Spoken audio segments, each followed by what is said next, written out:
সরকারের মেয়াদ কতদিন হবে তা সরকারই বলবে, ভয়েস অফ আমেরিকাকে ডক্টর ইউনূস।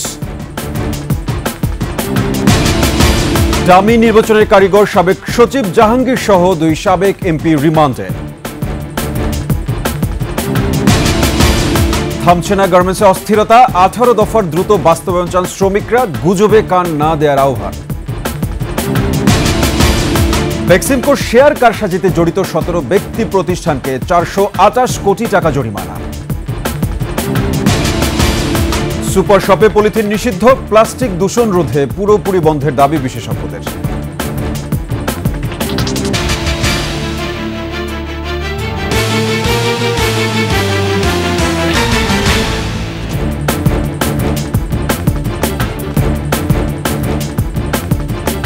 শুনছিলেন ফার্স্ট সিকিউরিটি ইসলামী ব্যাংক পিএলসি সংবাদ শিরোনাম আমন্ত্রণ সন্ধ্যার 21 সংবাদে আপনাদের সাথে আছি আমি সাবরে আহমেদ।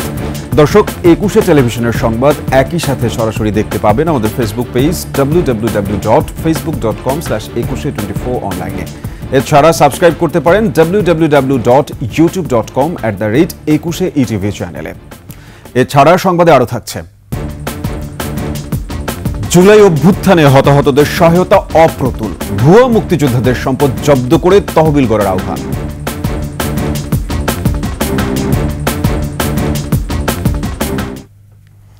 অন্তর্বর্তী সরকারের মেয়াদ কতদিনের হবে সেটা সরকারই ঠিক করবে, জানিয়েছেন প্রধান উপদেষ্টা ডক্টর মোহাম্মদ ইউনূস। যুক্তরাষ্ট্রের নিউ ইয়র্কে অবস্থানের সময় ভয়েস অফ আমেরিকা বাংলাকে দেয়া সাক্ষাৎকারে দেশের বিভিন্ন ইস্যু নিয়ে কথা বলেন তিনি। ক্ষমতাচ্যুত শেখ হাসিনাকে দেশে ফিরিয়ে আনতে আইনি প্রক্রিয়া অনুসরণ করা হবে বলে জানান ডক্টর ইউনূস। আশরাফ শুভ রিপোর্ট। জাতিসংঘের ৭৯তম সাধারণ পরিষদের অধিবেশনে অংশ নিতে গেল ২৩ থেকে ২৭ সেপ্টেম্বর যুক্তরাষ্ট্র সফর করেন অন্তর্বর্তী সরকারের প্রধান উপদেষ্টা ডক্টর মোহাম্মদ ইউনূস। দেশে ফেরার আগে ভয়েস অব আমেরিকার মুখোমুখি হন প্রধান উপদেষ্টা। ডক্টর মোহাম্মদ ইউনূস, আপনাকে ভয়েস অফ আমেরিকার পক্ষ থেকে একান্ত সাক্ষাৎকারে সরকারের মেয়াদ ও নির্বাচনের সম্ভাব্য সময় নিয়ে ডক্টর ইউনূসের কাছে জানতে চাওয়া হয়। সেটা আপনি ইচ্ছে করলে ধরতে পারেন, কিন্তু সরকারের মতামত তো না, সেটা সরকার তো কোনো মত দেয় না এই পর্যন্ত। কাজে সরকার কখন মেয়াদ ঠিক করবে সেটা সরকারকে বলতে হবে। সরকার না বলা পর্যন্ত তো সেটা সরকারের মেয়াদ হচ্ছে না। মানে সরকার বলতে তো আমাদেরই বলতে হবে, আমাদেরকে বলতে হবে। আমাদের মুখ থেকে যখন শুনবেন তখন সেটাই হবে তারিখ। তাহলে উপদেষ্টা পরিষদ এখনো এই ব্যাপারে কোনো সিদ্ধান্ত নেই? আমরা আলোচনা করেছি কিন্তু সিদ্ধান্ত নেয়নি। এ সময় শেখ হাসিনার দেশে ফেরা এবং ভারতের সাথে সম্পর্কের উন্নয়ন নিয়ে কথা বলেন প্রধান উপদেষ্টা। আমরা তাদের কাছে পরিষ্কার করে বলে দিচ্ছি যে আমরা চাই, সুসম্পর্ক চাই, কারণ এটা ভারতেরও দরকার, আমাদেরও দরকার। আমরা দুই প্রতিবেশী, এই প্রতিবেশীর মধ্যে সম্পর্ক ভালো না হলে কোনো জাতির পক্ষে এটা মঙ্গলজনক হয় না। এটা একটা আইনগত বিষয়, আইন নিশ্চয়ই আমরা তাকে ফেরত চাইব, যেখানেই থাকুক তিনি ফেরত চাইবে, যখন আইনগতভাবে আমরা যে সিদ্ধান্ত আছে সেই সিদ্ধান্ত আমরা বাস্তবায়ন করতে পারি। সশস্ত্র বাহিনীর কর্মকর্তাদের সীমিত সময়ের জন্য বিচারিক ক্ষমতা দেওয়া হয়েছে বলে জানান প্রধান উপদেষ্টা। ইতিমধ্যে কিন্তু শান্তি শৃঙ্খলা বিঘ্নিত হচ্ছে, এভাবে চলতে দিলে তো এটা বাড়তে আরম্ভ করবে। তখন এই প্রশ্ন উঠলো সেনাবাহিনীকে ম্যাজিস্ট্রেসি পাওয়ার দেওয়ার জন্য। ওদেরকে অনুরোধ করলাম, তারা রাজি হলো, যাতে করে অন্তত তারা বলছে আমরা তো আছি, কিন্তু আমাদেরকে তো কেউ পরোয়া করছে না, কারণ আমার তো কোনো ক্ষমতা নেই তাকে কিছু করে। তো আমাদের একটা ক্ষমতা থাকলে তারা আমাদেরকে হয়তো গণ্য করবে যে না, ওরা আমাদের ক্ষতি করতে পারে। তখন আমরা তাদেরকে ম্যাজিস্ট্রেসি পাওয়ার দিলাম, কিন্তু একটা সীমিত সময়ের জন্য, 2 মাসের জন্য। আমরা রাষ্ট্রের গুরুত্বপূর্ণ সংস্কার শেষে নিরপেক্ষ, সুষ্ঠু ও অবাধ নির্বাচন আয়োজন করা তার সরকারের মূল লক্ষ্য বলে উল্লেখ করেন ডক্টর ইউনূস। আমরা বিশেষ করে আশরাফ শুভ, 21 টেলিভিশন। ডামি নির্বাচনের কারিগর সাবেক সচিব মোহাম্মদ জাহাঙ্গীর আলম এবং 2 সাবেক সংসদ সদস্য জ্যাকব ও গিনিকে বিভিন্ন মেয়াদে রিমান্ডে দিয়েছে আদালত। পৃথক হত্যা মামলায় জাহাঙ্গীরকে 5 দিন, জ্যাকবকে 5 দিন এবং গিনিকে 3 দিনের রিমান্ড দেওয়া হয়। এদিকে সাংবাদিক হত্যা মামলায় সাবেক মন্ত্রী গোলাম দস্তগীর গাজীকে গ্রেফতার দেখানো হয়। এছাড়াও বগুড়া 2 আসনের সাবেক সাংসদ শরীফুল ইসলাম জিন্না ও সাবেক মন্ত্রী পরিষদ সচিব কবির বিন আনোয়ারের দেশ ত্যাগে নিষেধাজ্ঞা দেওয়া হয়েছে। মাহতাব মিনহাজের প্রতিবেদন। আওয়ামী লীগ সরকারের আমলে নির্বাচন কমিশন সচিব ছিলেন জাহাঙ্গীর আলম। 2024 সালে ডামি নির্বাচন হিসেবে খ্যাত জাতীয় সংসদ নির্বাচনের সময় দায়িত্ব পালন করেন তিনি। পরে ছিলেন স্বরাষ্ট্র মন্ত্রণালয়ের সচিব। ছাত্র জনতার আন্দোলনে গুলি চালানোর ঘটনার অন্যতম সন্দেহভাজন নির্দেশদাতা জাহাঙ্গীর। গুলশান থেকে গ্রেপ্তারের পর আব্দুল মোতালিব হত্যা মামলায় 5 দিনের রিমান্ড দেওয়া হয় তাকে। এছাড়া মঙ্গলবার সকালে আদালতে আরও হাজির করা হয় ভোলা 4 আসনের সাবেক সাংসদ আল জ্যাকব ও সাবেক হুইপ মাহবুব আরা বেগম গিনি এবং সাবেক মন্ত্রী গোলাম দস্তগীর গাজীকে। বিএনপির সাবেক সাংসদ নাজিমুদ্দিন আলমকে গুলি করে হত্যা চেষ্টার অভিযোগে জ্যাকবকে এবং আশুলিয়ায় আমেরিকান ইন্টারন্যাশনাল ইউনিভার্সিটির ইংরেজি বিভাগের 4র্থ বর্ষের শিক্ষার্থী রবিউস সানি শিপু হত্যা চেষ্টা মামলায় গিনিকে আদালতে হাজির করা হয়। শুনানি শেষে ঢাকার সিনিয়র জুডিশিয়াল ম্যাজিস্ট্রেট রাবেয়া বেগমের আদালত তাদের রিমান্ডের আদেশ দেন। উভয় পক্ষের শুনানি অন্তে বিজ্ঞ আদালত এই আসামিকে 5 দিনের রিমান্ড মঞ্জুর করেন এবং তাকে তদন্তকারী কর্মকর্তার হেফাজতে প্রদান করেন। আর একটি মামলায় আপনারা জানেন যে এই মামলাটি হলো আশুলিয়া থানা। এই মামলার ঘটনার তারিখ হলো 4/8/24। বিজ্ঞ আদালত উভয় পক্ষের শুনানি অন্তে তার বিরুদ্ধে 3 দিনের রিমান্ড মঞ্জুর করেন। এছাড়া বৈষম্য বিরোধী ছাত্র আন্দোলনে পেশাগত দায়িত্ব পালনকালে সাংবাদিক হাসান মাহমুদ হত্যা মামলায় সাবেক বস্ত্র ও পাট মন্ত্রী গোলাম দস্তগীর গাজীকে গ্রেফতার দেখিয়ে কারাগারে পাঠানোর আদেশ দেন ঢাকার মেট্রোপলিটন ম্যাজিস্ট্রেট সাইফুল ইসলাম। আসামি গোলাম দস্তগীর গাজীকে সোনারেস্টের আবেদন করে এবং তাকে সোনারেস্ট দেখানো হয়। আসামি পক্ষে কোনো আইনজীবী উপস্থিত থাকলেও জামিনের কোনো আবেদন করেন নাই এবং বিজ্ঞ আদালত যেহেতু আজকেই তাকে সোনারেস্ট দেখাইছেন সেজন্য রাষ্ট্রপক্ষ রিমান্ডের বা অন্য কোনো আবেদনের সুযোগ পান নাই। এছাড়াও বগুড়া 2 আসনের সাবেক সাংসদ শরীফুল ইসলাম জিন্নাহ ও সাবেক মন্ত্রী পরিষদ সচিব কবির বিন আনোয়ারের দেশ ত্যাগে নিষেধাজ্ঞা দেয়া হয়। মাহতাব মিনহাজ, 21 টেলিভিশন, ঢাকা। 18 দফা দাবি মেনে নেওয়ার পরও আন্দোলন করছেন সাভার ও আশুলিয়ার কয়েক কারখানার শ্রমিকরা। তাদের দাবি 18 দফার বাস্তবায়ন। শ্রমিকদের বিক্ষোভের কারণে চন্দ্রা আশুলিয়া সড়কে সৃষ্টি হয় তীব্র যানজট। এতে দুর্ভোগে পড়েন বহু মানুষ। শ্রমিক নেতারা বলছেন তৃতীয় পক্ষ এখন শ্রমিকদের উস্কানি দিচ্ছে। সাভার ও গাজীপুর প্রতিনিধির পাঠানো ছবিতে আসিফ সুমিতের রিপোর্ট। মঙ্গলবার আশুলিয়ায় আবারও আন্দোলনের নামে তৈরি পোশাক কারখানার শ্রমিকরা। কোথাও শ্রমিকদের দাবি বকেয়া বেতন পরিশোধ, আবার কোথাও শ্রমিকরা দাবি করছে 18 দফার বাস্তবায়ন। মালিকরা আসলে কার্যকরীভাবে সেই দাবিগুলো মানে নেই। দিনরাত 24 ঘন্টা আমরা দেখেন কত মানুষ রাত বৃষ্টি ধরের মধ্যে বসে কষ্ট করতেছেন। এটা যত দ্রুত পারেন আমাদের সমাধান করে দেন। সেটা আমাদের 1 মাস সময় চাইছে, আমাদের এখন দেওয়া হয় না। আমরা কেন আজকে 1 তারিখ আমরা কেন আজ রাস্তায় আছি? এরই মধ্যে সরকারের মধ্যস্থতায় মেনে নেওয়া হয়েছে শ্রমিকদের 18 দফা দাবি। তবে প্রতিদিনই আন্দোলনে নামছে ভিন্ন ভিন্ন শিল্প কারখানার শ্রমিকরা। এজন্য বন্ধ করে দেয়া হয় বেশ কয়েকটি কারখানা।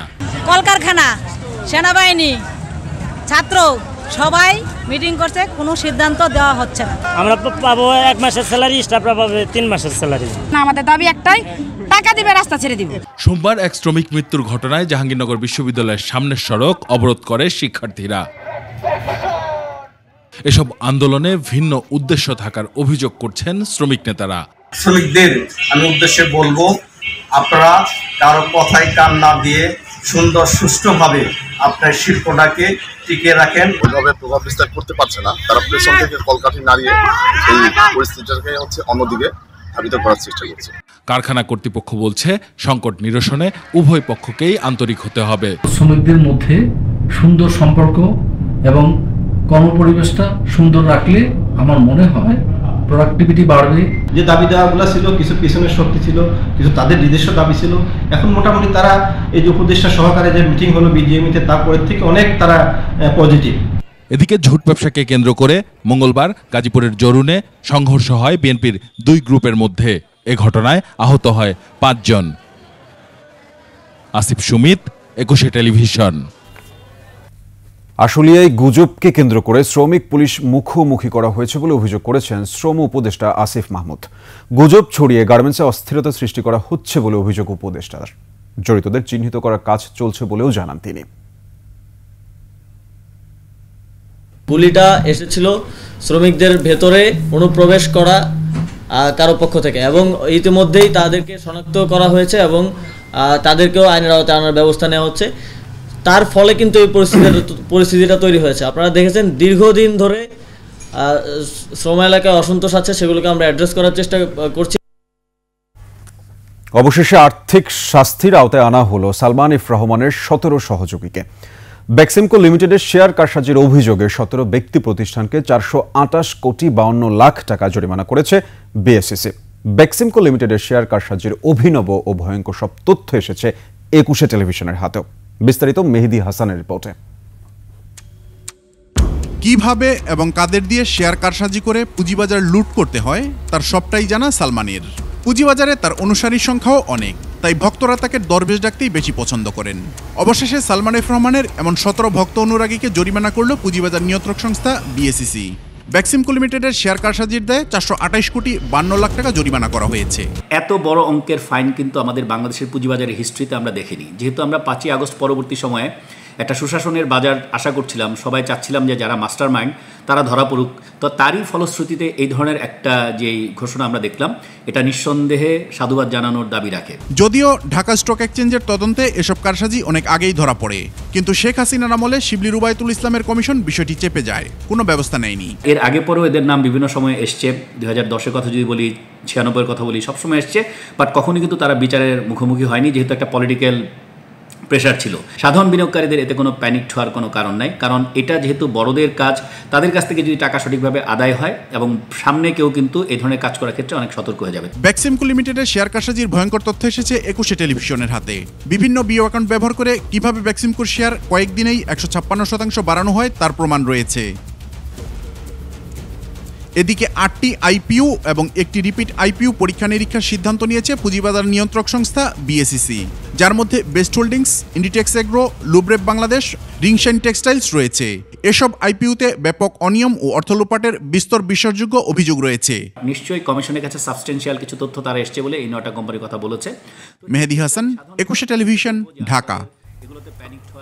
পাচার হওয়া অর্থ ফিরিয়ে আনতে 71টি দেশে mutual legal assistant request MLR পাঠিয়েছে দুর্নীতি দমন কমিশন। তবে 27টি দেশ থেকে জবাব মিলেছে।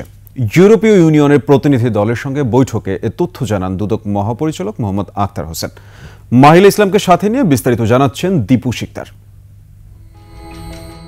অর্থ পাচার প্রতিরোধ ও পাচার হওয়া অর্থ ফিরিয়ে আনতে যেসব উদ্যোগ নেওয়া প্রয়োজন সেসব বিষয়ে ইউরোপীয় ইউনিয়নের প্রতিনিধি দলের সঙ্গে মঙ্গলবার বৈঠক করেন দুর্নীতি দমন কমিশন দুদকের কর্মকর্তারা। পরে এ নিয়ে কথা বলেন দুদক মহাপরিচালক। ইউরোপীয় ইউনিয়নের সদস্যবৃন্দ মানি লন্ডারিংয়ের ক্ষেত্রে এবং পাচারকৃত অর্থ পুনরুদ্ধারের ক্ষেত্রে আমাদেরকে সহযোগিতা করবেন মর্মে আশ্বস্ত করেছেন। পাচার হওয়া অর্থ ফিরিয়ে আনতে নেয়া নানা উদ্যোগ নিয়েও কথা বলেন তিনি। মানি লন্ডারিং অনুসন্ধান এবং তদন্তের ক্ষেত্রে যে প্রতিবন্ধকতাগুলো রয়েছে সেই বিষয়গুলো তুলে ধরেছি এবং যেই সব দেশগুলোতে আমাদের পাচারকৃত অর্থ রয়েছে সেই সব দেশের সহযোগিতার ক্ষেত্রে তারা যেন আমাদেরকে সহযোগিতা করেন সে বিষয়ে আমরা সহযোগিতা চেয়েছি। এ বিষয়ে ইউরোপীয় ইউনিয়নের সহযোগিতা মিলবে বলে জানান দুদক মহাপরিচালক। 71টি MLR পাঠিয়েছি বিভিন্ন দেশে। দীপু শিকদার, 21 টেলিভিশন, ঢাকা। ছাত্রী ধর্ষণের অভিযোগে আবুল হাসনাত মোহাম্মদ সোহেল রানা নামে এক শিক্ষককে পিটিয়ে হত্যার জেরে উত্তপ্ত খাগড়াছড়ি। এই ঘটনায় অনির্দিষ্টকালের জন্য 144 ধারা জারি করেছে প্রশাসন। পুলিশ জানায় খাগড়াছড়ির টেকনিক্যাল স্কুল অ্যান্ড কলেজের এক ছাত্রীকে ধর্ষণের খবর জানাজানি হলে উত্তেজিত ছাত্ররা ওই শিক্ষককে মারধর করে। পরে আহত অবস্থায় হাসপাতালে নেওয়া হলে মারা যান তিনি। এই ঘটনায় পুরো শহরে পাহাড়ি বাঙালি দাঙ্গায় রূপ নেয়। জেলা প্রশাসক মোহাম্মদ শহীদুজ্জামান জানান, পরিস্থিতি নিয়ন্ত্রণে অনির্দিষ্টকালের জন্য 144 ধারা জারি করা হয়েছে। এর আগেও আবুল হাসনাত মোহাম্মদ সোহেল রানার বিরুদ্ধে এক পাহাড়ি ছাত্রীকে যৌন হয়রানির অভিযোগে মামলা হয়। এর কারণে বেশ কিছুদিন থেকে তাকে প্রত্যাহারের দাবি জানিয়ে আসছিল পাহাড়ি ছাত্রছাত্রীরা। বর্তমানে শহরের পরিস্থিতি থমথমে। সংযুক্ত না ছড়ায় সেজন্য আমরা এই সদরে 144 ধারা জারি করা আছে, পরবর্তী নির্দেশনা দেওয়া পর্যন্ত। শহরবাসীর মধ্যে অনুরোধ করবো যেন তারা শান্তি বজায় রাখে এবং যে ঘটনা ঘটেছে এটা মামলা হবে এবং যা অপরাধী তাদেরকে আমরা আইনের আওতায় নিয়ে আসবো। ছাত্র জনতার অভ্যুত্থানের পরে যেসব পুলিশ সদস্য এখনও কাজে যোগ দেননি তাদের ক্রিমিনাল বলে উল্লেখ করেছেন স্বরাষ্ট্র উপদেষ্টা মোহাম্মদ জাহাঙ্গীর আলম চৌধুরী। সচিবালয় আইন শৃঙ্খলা কমিটির দ্বিতীয় সভায় আসন্ন দুর্গাপূজা নির্বিঘ্ন করার বিষয়ে সর্বোচ্চ ব্যবস্থা নেওয়ার সিদ্ধান্ত হয়। চিহ্নিত সন্ত্রাসীদের বিরুদ্ধে কঠোর পদক্ষেপ গ্রহণ এবং মাদকের অপব্যবহার ও মাদক চোরাচালান রোধেও আসে কঠোর নির্দেশনা। সভা শেষে স্বরাষ্ট্র উপদেষ্টা পুলিশ পুনর্গঠন প্রসঙ্গে সাংবাদিকদের এক প্রশ্নে যারা এখনও যোগদান করেনি তাদের আইনের আওতায় আনার কথা বলেন।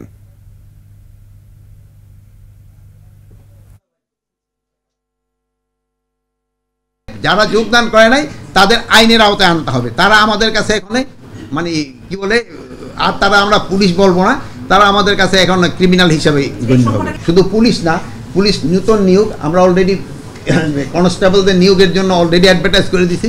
কিছুদিনের ভিতরে, আজকে কি কালকের ভিতরে আপনারা দেখবেন এসআই নিয়োগের ক্ষেত্রেও কিন্তু আপনারা পেয়ে যাবেন। আমরা আনসারের ক্ষেত্রেও নতুন নিয়োগের ব্যবস্থা করতেছি এবং বিজিবির ক্ষেত্রেও আমরা নতুন নিয়োগের ব্যবস্থা করতেছি। সুপার শপে নিষিদ্ধ হলো পলিথিনের ব্যবহার। বিষয়টি নিয়মিত নজরদারি করা হবে বলে জানিয়েছেন বস্ত্র ও পাট উপদেষ্টা ব্রিগেডিয়ার জেনারেল অবসরপ্রাপ্ত এম শাখাওয়াত হোসেন। গুলশানের ইউনিমার্টে পলিথিনের বদলে পাটের ব্যাগ ব্যবহারে ছিল ক্রেতাদের উদ্বুদ্ধকরণ কর্মসূচি। অনুষ্ঠানে উপদেষ্টা বলেন, সোনালী আঁশ হারিয়ে যাচ্ছে, পরিবেশ রক্ষায় পলিথিন বন্ধ করা একটি যুগান্তকারী সিদ্ধান্ত। পাটের সোনালী অতীত ফিরিয়ে আনতে এটি খুবই গুরুত্বপূর্ণ পদক্ষেপ। পাটের ব্যবহার বাড়ানো গেলে দেশের অর্থনীতি এবং কৃষক লাভবান হবে বলেন বস্ত্র ও পাট উপদেষ্টা। এই পাট যে কত বড় অর্থকরী ফসল, এটা হয়তো আমরা এখন রিয়েলাইজ করবো আস্তে আস্তে। মানে এটা হচ্ছে ন্যাচারাল ফাইবার, আর এখন এই ন্যাচারাল ফাইবারটারই উপরে জোর বেশি সমগ্র বিশ্বের। তো আমরা আশা করি আমরা যে আজকে এই উদ্যোগটা নিলাম অন্তর্বর্তীকালীন সরকারের একটা, আমি মনে করি, যুগান্তকারী উদ্যোগ। প্লাস্টিক দূষণ রোধে সুপার শপে বন্ধ হয়েছে পলিথিন ব্যাগের ব্যবহার। বিশেষজ্ঞরা বলছেন, সুপার শপ ও নিত্যপণ্যের বাজারে কেনাকাটায় পরিবেশ বান্ধব বিকল্প ব্যাগ ব্যবহারে মানুষকে সচেতন করা গেলে সারা দেশেই পুরোপুরি বন্ধ করা সম্ভব পলিথিন। আইন বাস্তবায়নে নিয়মিত নজরদারি এবং রাজনৈতিক সদিচ্ছার উপরও জোর দিচ্ছেন তারা। শিউলি শবনমের প্রতিবেদন। প্রথম দেশ হিসেবে 2002 সালে পলিথিনের বিক্রি এবং ব্যবহার নিষিদ্ধ করে বাংলাদেশ। কিন্তু নিষিদ্ধের 22 বছর পরেও বাজারে এলে মনে হবে না দেশে পলিথিন অবৈধ। ক্ষতিকর এই পলিথিন ও একবার ব্যবহার্য প্লাস্টিক বন্ধে অতীতে বিভিন্ন পদক্ষেপ নেওয়া হলেও তার কোনোটাই ফলপ্রসূ হয়নি। কিন্তু ক্রেতা বিক্রেতারাই বা কতটা জানেন দেশে অনেক আগে থেকেই পলিথিন নিষিদ্ধ? জানতাম না যে এটা নিষিদ্ধ হয়েছে আরো অনেক আগে, কিন্তু মার্কেটে কেন পাওয়া যায়? পরিসংখ্যান বলছে শুধুমাত্র রাজধানীতেই প্রতিদিন পলিথিন ব্যাগ ব্যবহার হয় 8 কোটির উপর। উৎপাদিত হচ্ছে 750 মেট্রিক টন প্লাস্টিক বর্জ্য। ব্যবহার শেষে এই ব্যাগ জলাবদ্ধতা তৈরির পাশাপাশি মাটি, নদী, নালা, সমুদ্রে গিয়ে পরিবেশ দূষণ সহ চরম স্বাস্থ্য ঝুঁকি বাড়াচ্ছে। এর মধ্যে প্রচুর কেমিক্যাল রয়েছে যেগুলো আমার এনভায়রনমেন্টে প্রতিদিন নিঃসৃত হচ্ছে, লিচিং হচ্ছে। এর ফলে আমার জলজ প্রাণী, উদ্ভিদ আক্রান্ত হচ্ছে, ক্ষতিগ্রস্ত হচ্ছে এবং এটা ফুড চেইনে চলে যাচ্ছে। এমন বাস্তবতায় 1 অক্টোবর থেকে সুপার শপগুলোতে পলিথিন ব্যবহারের উপর নিষেধাজ্ঞা জারি করেছে সরকার, যা কার্যকর হয়েছে। প্রচলন আরো 15 দিন আগে থেকেই আমরা চালিয়ে যাচ্ছি। কিন্তু উৎপাদন বন্ধ না করে সুপার শপে আইন প্রয়োগ কিংবা পলিথিন বন্ধের উদ্যোগ কতটা ফলপ্রসূ হবে এমন প্রশ্ন উঠছে। সরকারের কাছে অনেক চ্যালেঞ্জ আছে, তো তার মধ্যে এটাও একটা চ্যালেঞ্জ যে আইনগুলোকে মানানো। পরিবেশ বান্ধব বিভিন্ন প্রাকৃতিক উপকরণ দিয়ে পলিথিনের বিকল্প ব্যাগ উৎপাদনে ক্ষুদ্র উদ্যোক্তাদের ঋণ সহায়তা দিয়ে উদ্বুদ্ধ করার পরামর্শ বিশেষজ্ঞদের। পাটের তৈরি, তন্তুর তৈরি এই ব্যাগ যাতে সাধারণ মানুষের কাছে পৌঁছে যায় এবং সর্বত্র পাওয়া যায়। রিসাইকেল করা যায় না এমন প্লাস্টিক পণ্য ব্যবহার বন্ধে আইন প্রয়োগের পাশাপাশি জনসচেতনতা বাড়ানোর উপর বেশি জোর দিচ্ছেন পরিবেশবাদীরা। শিউলি শবনম, 21 টেলিভিশন, ঢাকা। যাদের রক্ত আর কফিনের মিছিলে গড়ে উঠেছে অভ্যুত্থানের বাংলাদেশ, সেই বীর যোদ্ধাদের ঠিক কতটা মূল্যায়ন করছে রাষ্ট্র? জুলাই আগস্ট আন্দোলনে নিহতের পরিবারকে 5 লাখ আর আহতদের প্রত্যেকে 1 লাখ টাকা অনুদানের ঘোষণায় এমন প্রশ্ন মানবাধিকার কর্মী এবং আইন বিশেষজ্ঞদের। 71-এর ভুয়া মুক্তিযোদ্ধাদের চিহ্নিত করে তাদের সম্পদ বাজেয়াপ্ত এবং বরাদ্দকৃত ভাতা বাতিল করে তা 24-এর শহীদ ও আহতদের জন্য বরাদ্দ দেওয়ার পরামর্শ দিচ্ছেন অনেকে। শিউলি শবনমের আরেকটি প্রতিবেদন। নওগাঁর তরতাজা যুবক সাজ্জু হোসেন 3 আগস্ট ছাত্র জনতার আন্দোলনে মাথায় আঘাতের পর পুরো শরীরই যার পক্ষাঘাতগ্রস্ত। থেমে গেছে বাকশক্তি। আর কখনো স্বাভাবিক জীবনে ফিরবেন কিনা নিশ্চয়তা নেই তারও। 19 জুলাই সাভারে মিছিলে পুলিশের গুলিতে দৃষ্টিশক্তি হারান 25 বছর বয়সী শুভ। 2 সন্তানের বাবা শুভ কাভার্ড ভ্যান চালালেও চোখ হারানোয় ফিরে যেতে পারবেন না আগের পেশায়। অনিশ্চিত ভবিষ্যৎ নিয়ে হতাশ। ডাক্তার বলছে আর কি চোখের রেটিনা নষ্ট হয়ে গেছে, ওই চোখে দেখার সম্ভাবনা আর নেই। ধূসর অন্ধকার ছাড়া মানুষগুলোর চোখে যেন আর কোনো কিছুই নেই।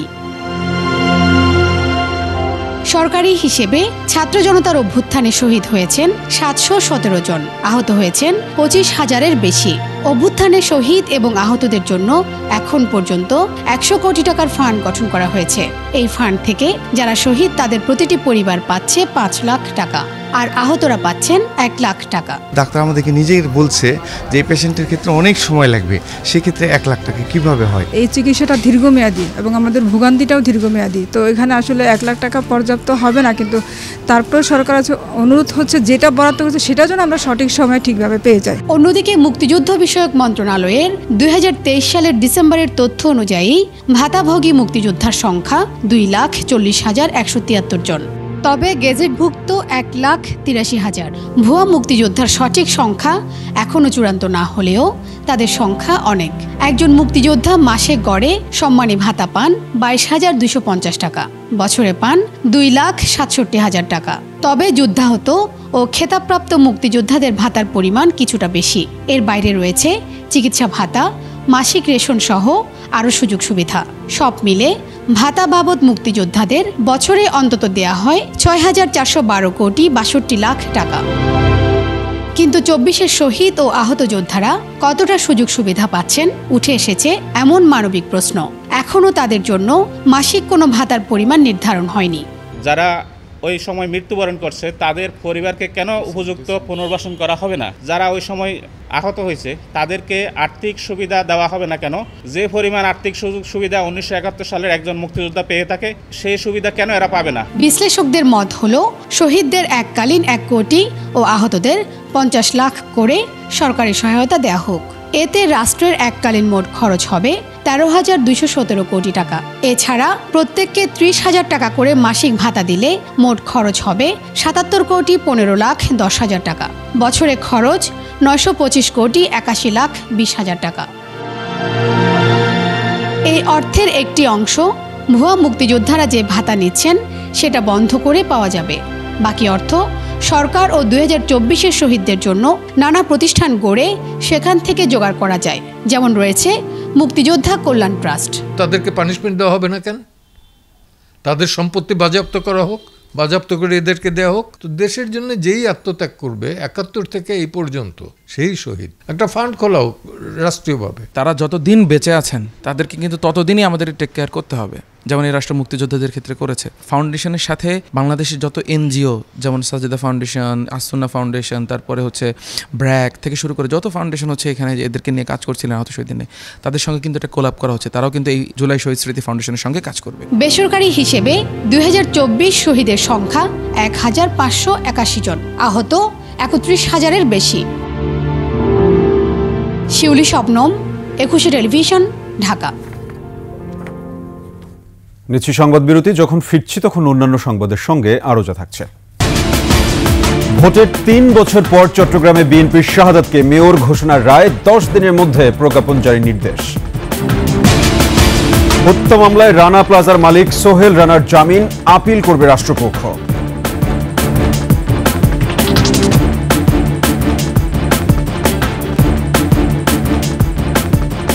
আমন্ত্রণ আবারও সন্ধ্যার একটি সংবাদে। জাতিসংঘ সাধারণ পরিষদে প্রধান উপদেষ্টার ভাষণের প্রশংসা করেছেন ফিলিস্তিনি রাষ্ট্রদূত ইউসুফ রমাদান। মঙ্গলবার প্রধান উপদেষ্টা অধ্যাপক মোহাম্মদ ইউনুসের সঙ্গে সৌজন্য সাক্ষাৎ করে একথা বলেন তিনি। বৈঠকে ফিলিস্তিন রাষ্ট্রের প্রতি বৈশ্বিক সমর্থন, গাজায় গণহত্যা ও মধ্যপ্রাচ্যের উত্তেজনা সহ পারস্পরিক স্বার্থ সংশ্লিষ্ট বিভিন্ন বিষয়ে আলোচনা হয়েছে। রাষ্ট্রদূত ইউসুফ রমাদান জাতিসংঘে প্রধান উপদেষ্টার ভাষণের প্রশংসা করে বলেন, এটি সময়োপযোগী এবং ফিলিস্তিন ইস্যুতে অতি প্রয়োজনীয় বিষয়ে আলোকপাত করেছে। এ সময় প্রধান উপদেষ্টা অধ্যাপক মোহাম্মদ ইউনুস ফিলিস্তিন রাষ্ট্র ও এর জনগণের প্রতি বাংলাদেশের অব্যাহত সমর্থনের কথা জানান।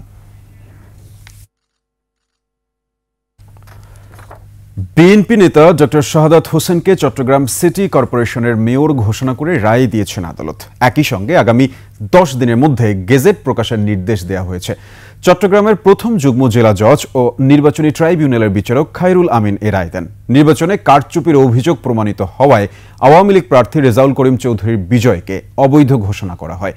হাসান ফেরদৌসের তথ্যচিত্রে ডেস্ক রিপোর্ট। 2021 সালের 27 জানুয়ারিতে হয় চট্টগ্রাম সিটি কর্পোরেশন নির্বাচন। এতে আওয়ামী লীগ প্রার্থী রেজাউল করিম চৌধুরী 3,79,248 ভোট পেয়ে জয়লাভ করেন বলে ঘোষণা করেন নির্বাচন কমিশন। নির্বাচনে জয়ী প্রার্থীর প্রধান প্রতিদ্বন্দ্বী ছিলেন বিএনপি নেতা ডাক্তার শাহাদাত হোসেন। তিনি 52,489 ভোট পেয়েছিলেন। নির্বাচনের পর তিনি 24 ফেব্রুয়ারি কারচুপির অভিযোগে চট্টগ্রাম প্রথম যুগ্ম জেলা জজ ও নির্বাচনী ট্রাইব্যুনালের বিচারক খায়রুল আমিনের আদালতে 9 জনকে বাদী করে ভোটে কারচুপির মামলা করেন। মঙ্গলবার চট্টগ্রামের প্রথম যুগ্ম জেলা জজ ও নির্বাচনী ট্রাইব্যুনালের বিচারক খায়রুল আমিন সেই মামলায় রায় ঘোষণা করেন। বাদীপক্ষের আইনজীবী অ্যাডভোকেট আরশাদ হোসেন জানান, কারচুপি প্রমাণিত হওয়ায় সাবেক মেয়র রেজাউল করিম চৌধুরীর বিজয়কে অবৈধ ঘোষণা করা হয়েছে। আদালত বাদীর প্রার্থিত মতে 3টা অর্ডার দিয়েছেন। একটা হচ্ছে অবৈধ সরকারের আমলে নির্বাচিত ডিক্লারেশনকৃত যে গ্যাজেট সেটাকে বাতিল ঘোষণা করেছে।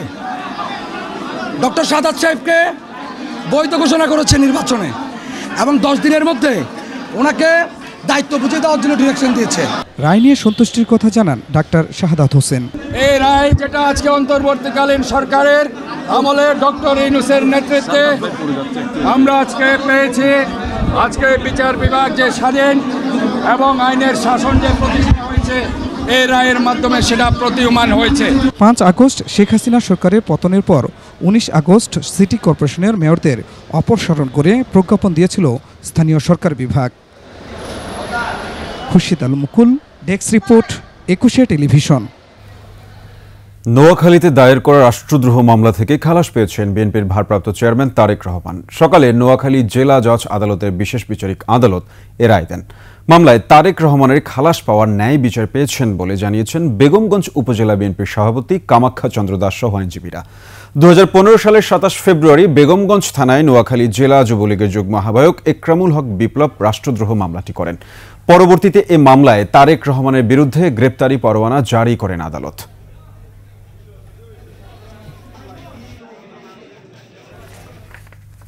রানা প্লাজা ধসের সহস্রাধিক মানুষ নিহতের ঘটনায় দায়ের করা হত্যা মামলায় ভবনটির মালিক সোহেল রানাকে 6 মাসের জামিন দিয়েছেন হাইকোর্ট। মঙ্গলবার বিচারপতি মোহাম্মদ আতাউর রহমান খান ও বিচারপতি KM হাফিজুল আলমের বেঞ্চ তাকে জামিন দেন। আদালতে সোহেল রানার পক্ষে শুনানি করেন অ্যাডভোকেট সাজ্জাতুল হায়দার চৌধুরী। রাষ্ট্রপক্ষে শুনানি করেন deputy attorney general Mohammad Masud Rana. পরে মোহাম্মদ মাসুদ রানা বলেন, হাইকোর্টের জামিন আদেশের বিরুদ্ধে আপিল বিভাগে আবেদন করা হবে। 2013 সালের 24 এপ্রিল রানা প্লাজা ধসের ঘটনায় প্রায় 1300 মানুষের মৃত্যু হয়। আসামি রানা প্লাজার মালিক যে সোহেল রানা, তার জন্য জামিন প্রার্থনা করলে হাইকোর্ট তাকে 6 মাসের জামিন দিল, এবং কেন তার জামিন দেওয়া হবে না স্থায়ী জামিন, সেই জন্য রুল ইস্যু করলেন। আমরা রাষ্ট্রপক্ষ থেকে এই রানার জামিনের তীব্র আপত্তি উত্থাপন করেছি। মেধাবী শিক্ষার্থীদের পছন্দ করতেন না বলেই শেখ হাসিনা পেটুয়া ছাত্রলীগ দিয়ে বুয়েটের আব্রাস সহ দেশের মেধাবীদের হত্যা করেছেন। বিএনপির নয়াপল্টন কার্যালয়ে এক অনুষ্ঠানে এমন মন্তব্য করেন বিএনপির সিনিয়র যুগ্ম মহাসচিব রুহুল কবির রিজভী। এ সময় তিনি দেশের সকল ইউপি চেয়ারম্যানকে অপসারণের আহ্বান জানান।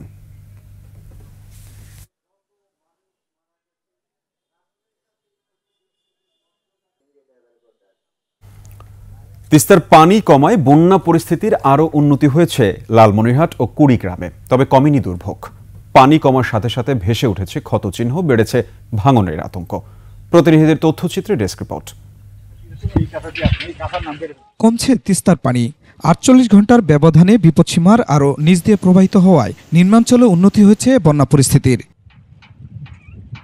জেগে উঠছে তিস্তার 2 পারের ধান ও বাদাম ক্ষেত সহ অন্যান্য ফসলি জমি। সেই সাথে ভেসে উঠেছে ক্ষয়ক্ষতির চিত্র।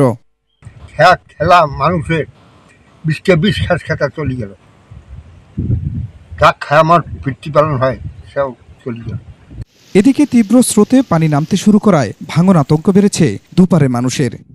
আমাদের দাবি, আমরা ত্রাণ কিছু চাই না, রাস্তাঘাট কিছু চাই না, শুধু আমাদের নদীর কাজ যদি হয়, নদীতে খনন যদি হয়, তাহলে আমরা সুখী হব ইনশাআল্লাহ। অপরদিকে পানি কমায় স্বস্তিতে কুড়িগ্রামের ৬ ইউনিয়নের ৬০ গ্রামের মানুষ। বাড়িঘর থেকে পানি নামায় ফিরতে শুরু করেছেন বানভাসীরা। তবে এখানেও বেড়েছে ভাঙন আতঙ্ক। আমাদের ক্ষেত খামার ফসল সব ডুবে গেছে, এই পানি ওঠাতে আমাদের অনেক ক্ষতি হয়েছে। এই অসময়ের বন্যা, এই বন্যাটা আগে হওয়া ছিল, সেই বন্যা এখন মনে করেন যে এই পাকা ধান, কারো ধান কাটা ধান মনে করেন যে ভাসি গেছি। জেলা কৃষি সম্প্রসারণ অধিদপ্তর জানায়, আকস্মিক বন্যায় আমনসহ ৫০০ হেক্টর জমির বিভিন্ন ফসল ক্ষতিগ্রস্ত হয়েছে। তবে রাজবাড়ীতে পদ্মার পানি না কমায় এখনও দুর্ভোগে নিম্নাঞ্চলের বাসিন্দারা। পানিতে তলিয়ে নষ্ট হচ্ছে ফসলি জমি। খুরশিদ আল মুকুল, ডেস্ক রিপোর্ট, ২১ টেলিভিশন। সন্ধ্যার ২১ সংবাদে আমন্ত্রণ আরও একবার।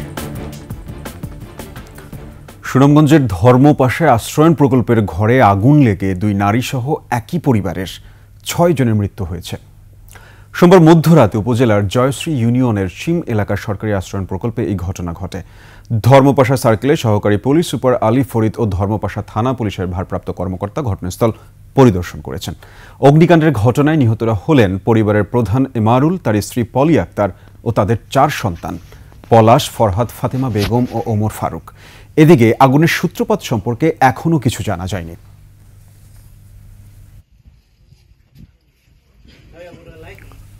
এবার বাণিজ্য সংবাদ।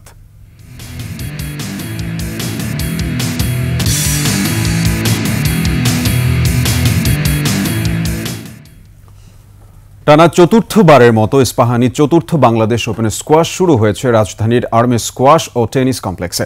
উদ্বোধনী অনুষ্ঠানে উপস্থিত ছিলেন ইস্পাহানি গ্রুপের মহাব্যবস্থাপক ওমর হান্নান।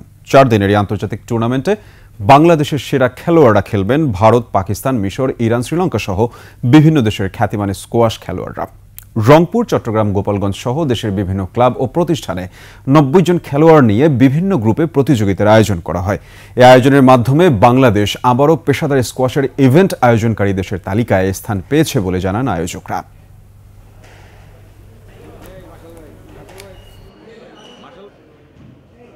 এর সাথে শেষ করছি সন্ধ্যার ২১ সংবাদ। যাবার আগে ফার্স্ট সিকিউরিটি ইসলামী ব্যাংক পিএলসি সংবাদ শিরোনামগুলো আরও একবার।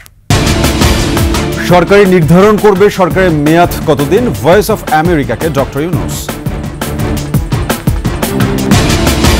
ডামি নির্বাচনের কারিগর সাবেক সচিব জাহাঙ্গীর সহ ২ সাবেক এমপি রিমান্ডে।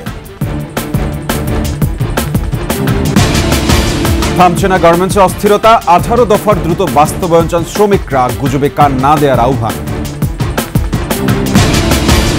বেক্সিমকো শেয়ার কারসাজিতে জড়িত ১৭ ব্যক্তি প্রতিষ্ঠানকে ৪২৮ কোটি টাকা জরিমানা। সুপার শপে পলিথিন নিষিদ্ধ, প্লাস্টিক দূষণ রোধে পুরোপুরি বন্ধের দাবি বিশেষজ্ঞদের।